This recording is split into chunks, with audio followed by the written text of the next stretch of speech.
Hi everybody, welcome to this week's edition of the Butcher Block. No, this week, the big guy, Rick Belinsky, he's not here. He's out in Maine, he's chasing black bears, so hopefully in the next week or two we'll get some of that footage up for you. You guys can see some of these monster Maine black bears. But no, this week on the Butcher's Block, I wanted to talk to you about purchasing a grinder.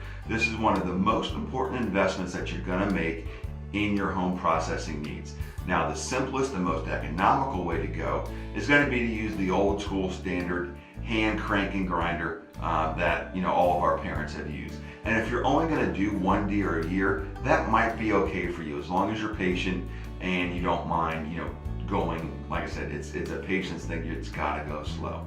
Now, if you want to go a little bit quicker, the next step up there is going to be a tabletop grinder, and these run generally from about 100 to 150 bucks, and you can kind of swing that $10 either way. But the important thing to look for when it comes to a tabletop grinder is, what are the insides made out of?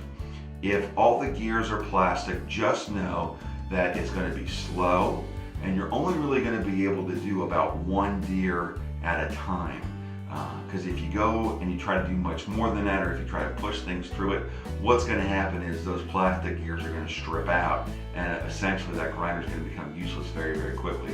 So when you're looking for grinders, do what I do and look for stainless steel internal gears, and that's why I use Weston products. For me, pick this behemoth up here. This is my grinder. This is the Weston 350. It has a half horsepower motor, and it is a behemoth. But you may not need something that big. Our grinder can process about 20 pounds a minute, and we go through a lot of deer here. So it's important to try to figure out how many deer you're going to do in a given year when purchasing your grinder. Also look at your budget. What can you afford?